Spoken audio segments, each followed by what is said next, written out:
Next up, we have Andre Labuschagne, Executive Chairman of Aeris Resources. Andre is an experienced mining executive with a career spanning more than 30 years, primarily in the copper and gold industries.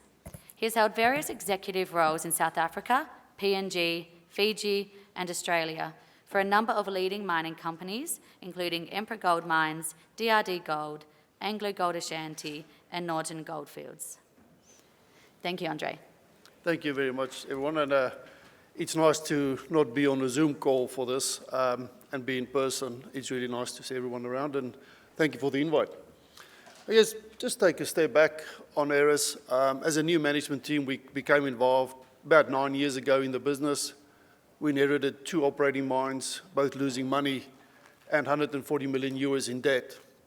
We always had the aspiration to grow the business, but we obviously had a balance sheet to fix and operations to fix. And I'm very pleased to say 2 years ago, we ended up with 2 operating mines because the one we had in Indonesia, we had to hand over to the creditors. We bought the Krakow mine from Evolution, and at that same time, we went debt-free. And over the years, we always had aspirations to grow the business further. And as of literally a month ago, we bought the Round Oak assets from Washington Soul Patts. And that has driven the company to look something like that. So now we got the Tritton copper mine, which is always in the business. We got the Krakow gold mine we bought from Evolution. And we now have the Jaguar mine in WA, which is a copper zinc mine. And in North Queensland, we got the Mount Colin mine, which is a copper mine. So we now have 4 operating mines. We also got the Stockman Project in Victoria, which is a very good project, which we will aim to get into production as soon as we can. We'll talk a bit more about that. We ended up the quarter, or as of the 1st of July, with $92 million in the bank. And we have an excellent platform for further growth. The further growth will all focus in the short term on the organic growth at all 4 of these mines and extract and increase the life of the operations at the mines. At a corporate overview, as of yesterday afternoon, we were $321 million market cap. As I said earlier, $92 million in debt. We have now got Washington Soul Patts as a 30% shareholder as part of the acquisition of the Round Oak assets. The deal was between cash and equity, and they ended up with a 30% stake. Very supportive shareholder for growth.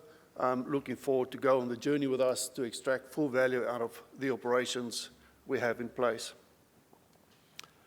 At a board level, fairly small board. Robert Milner from Washington Soul Patts, who is the chairman, will join us as a non-executive director. The executive team, Rob and Ian, and I have been together over 12 years. We used to run Norton Goldfields with the Paddington mine just out here as part of our history. A strong team. We know where we want to go and has been working for a long time together.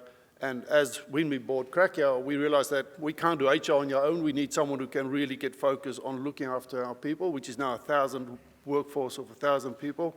Kim Franks joined us and has made an enormous difference in how we look after our employees and how do we move the company forward. On the sustainability side, we're all talking about it as a going discussion point, but in Australia, that's your license to operate, and it's always been like that. As a group, we've put out our first sustainability report in FY21, but as a management team and board, we decided let's narrow it down and focus on 4 specific areas. So firstly, we will focus on water and containment. For those who've been around and heard me speaking, 3 years ago, we nearly ran out of water at Tritton. It was literally weeks of water. We had to put a new pipeline in place. And lo and behold, a month later, it started to rain, and that dam is now 120% full. But that said, it just shows you the importance of managing water, managing our allocations, managing how we use water, and how we retain water as part of our way forward. On a carbon and climate change, one of the projects, which is the Stockman Project as an example, it's a new mine we will go and build, and that will all be focused on how do we use that as a stepping stone into a real focus on all of these other areas. On the diversity side, the company has always been focused on how do we run. We run a company of trust, we run a company of relationships, and that's what it's all about. A lot of focus has gone into this, and we will keep focus on bringing in the diverse workforce and make sure we manage and create an environment where people enjoy working. So this is how we look. 9 years ago, and I actually went back to my presentations 9 years ago when we started, we said Tritton has got a 4-year life. In the last 2 years, we found Constellation, which is a new discovery at Tritton, and now I'm saying there's 8-year life. And we see a huge opportunity to extend that life. We'll talk a little bit more about each one of these projects. 2 years ago, we bought Krakow. We said to the market, well, we know there's 2 years life, but we think there's more. Today, we can say there's 4-year life, and we think there's more, and you'll see in the slides coming up how that looked. The Jaguar mine, in November last year, it had 2 and a bit years life. Since then, they discovered the turbo lens, and we're now saying there's 4+ year mine life. Mount Colin, we know it's only got 2 years left, but it will generate significant cash for the business and really get us focused and assist us in investing in these other operations. But what it will also do, and we'll talk a bit more, is the strategic footprint in a region which is well known for copper and the exploration of copper. And then, of course, we bring the Stockman Project online. There's a 10-year reserve life on that, and it's all about getting that in place as quickly as we can and extract full value for the business. So, getting into the details of the operations, Tritton, over the last 2 years, we have always mined basically 2 deposits, the Tritton underground mine and the Murrawambi mine. Tritton has got deeper, and as we got deeper, the grade has started to drop. So we had to start to look at what's the strategy for Tritton.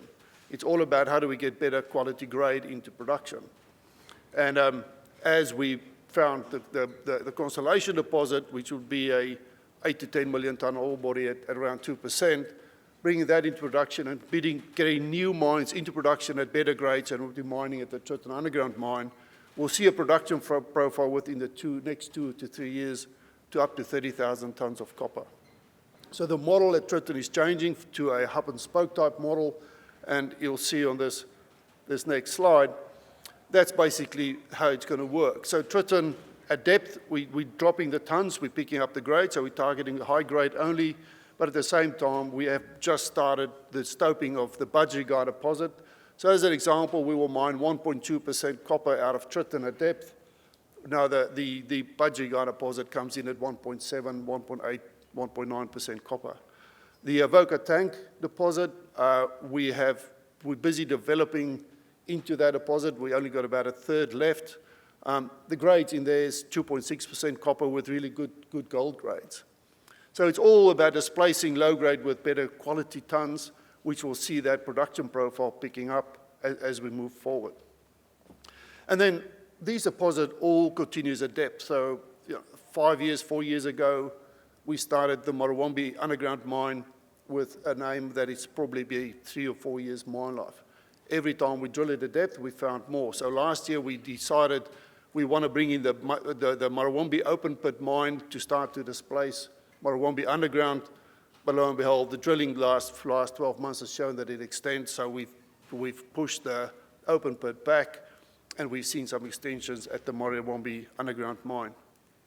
As you can see on that slide, up there on the top right, that's the Constellation Deposit, which has been discovered in the last 12 months.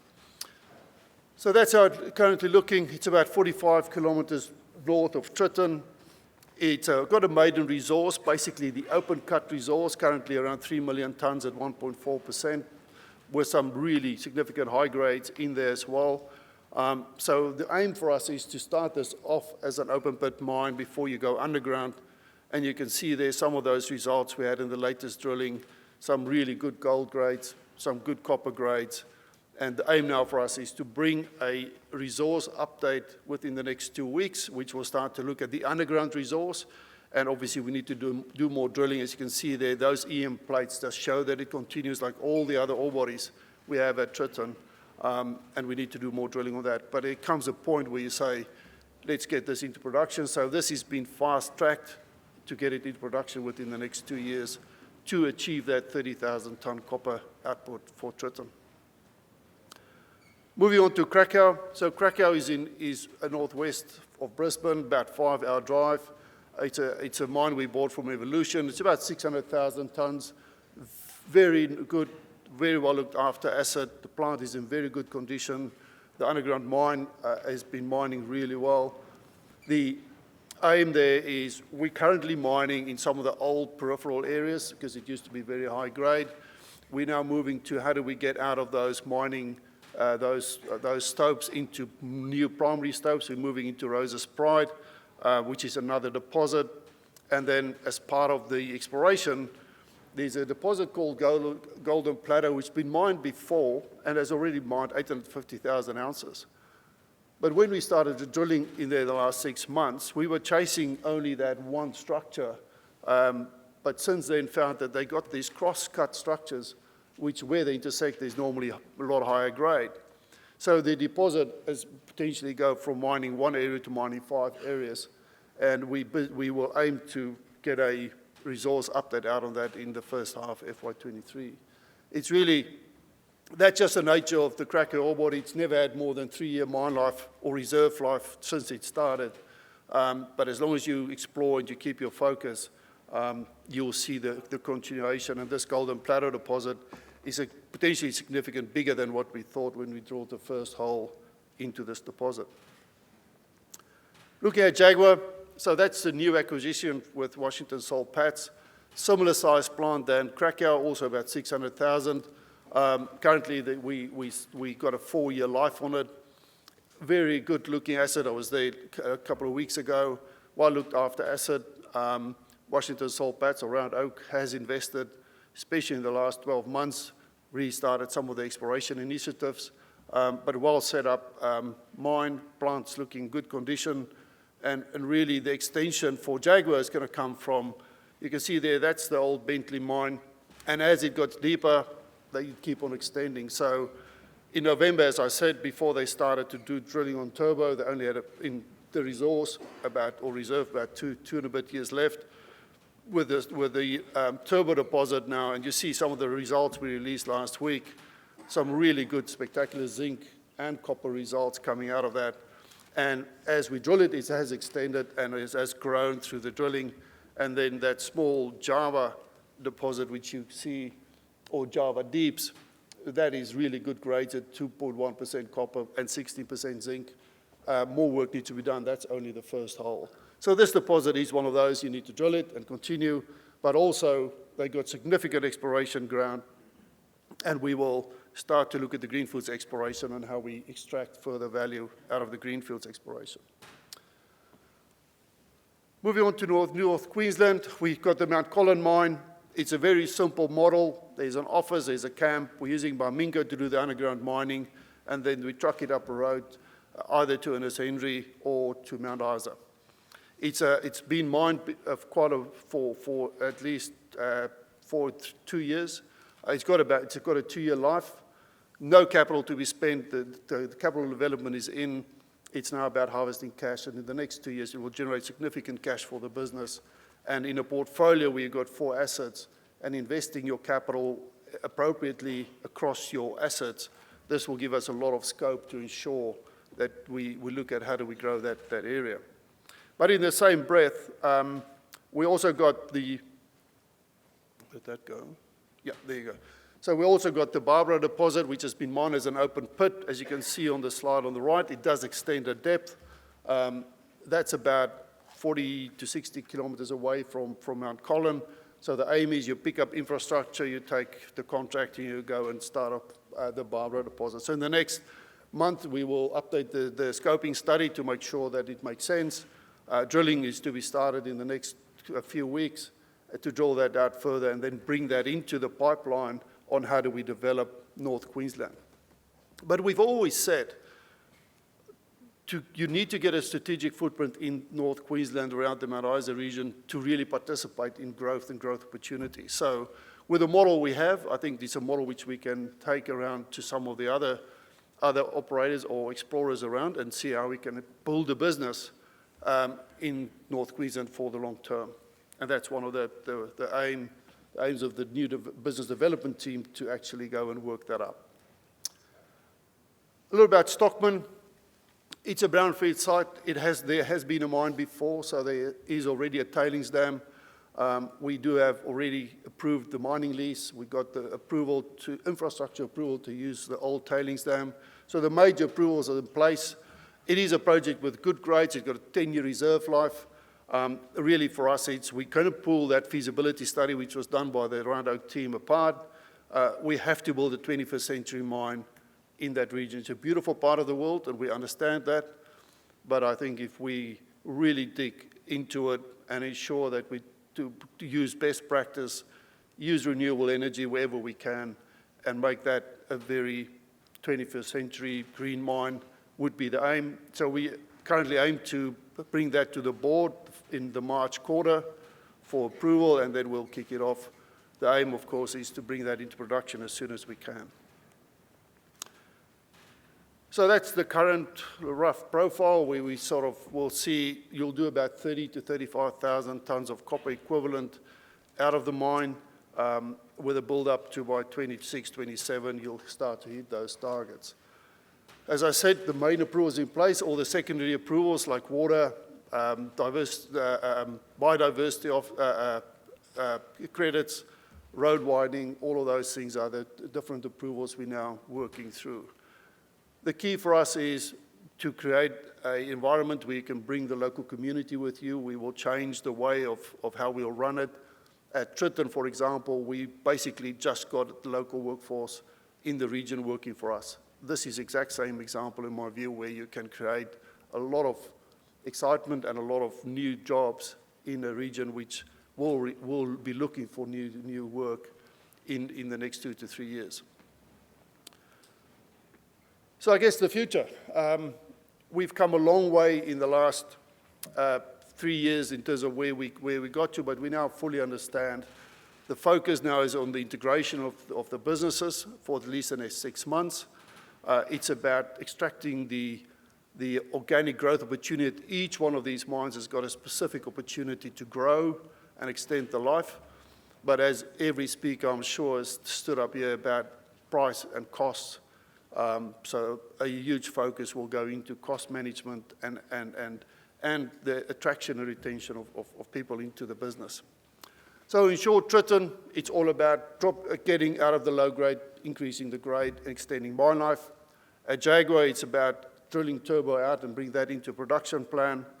At Krakow, a huge focus on how do we extend and looking at new areas. So at Krakow, we're moving away now from known areas. We're also starting to drill the southern vein field, which has never been tested. We're right now drilling some deep holes, and that is all about trying to duplicate the old Krakow deposit as we go forward. At Stockman, as I just said, it's about getting that in production. I believe as a company, that is as good as a new acquisition. So when we bring that mine into production, it will be a clear value add, which is currently not valued, in my view, in any of the share price over the last month, really. And then at a company level, as I said, integration is critical. The corporate office is now already integrated, so we basically combined the two offices. There were some synergies out of that process. A lot of work's been done on corporate synergies around buying power. If you've got 4 mines, you've got a little bit more leverage.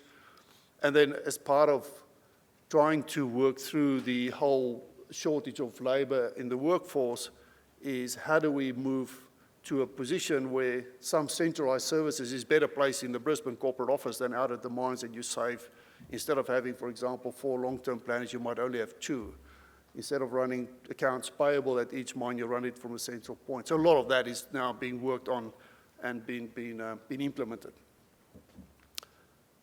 I guess that's just sort of a few photos.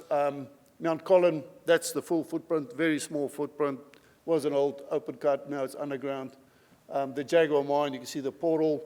The plant is in very good condition, good setup at a camp, good setup at the office. And then the photo at bottom left, that's below the old tailings dam at the Stockman Project, which we will reuse with the downstream lift as we move forward on that project. I guess that summarizes the Tritton or the new Aeris in terms of where we came from and where we're planning to go. Thank you very much. Thanks, Andre. We have a couple of minutes left, so we'll open up to the floor. If there's any questions, please raise your hand.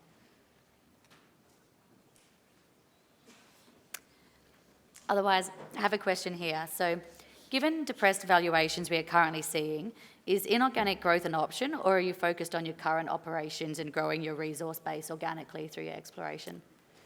It's very clear for us that organic growth, now that we've got 4 mines, to define the life of those businesses is a critical part of what we're looking at. But that said, in the longer term, we always had aspirations to grow the business further, upgrade the portfolio as you grow, but for the medium term, definitely the focus is on delivering on these. And as I said, the Stockman Project, once it's delivered, is as good as a new acquisition. That's how we look at it. Great. Thanks, Andre.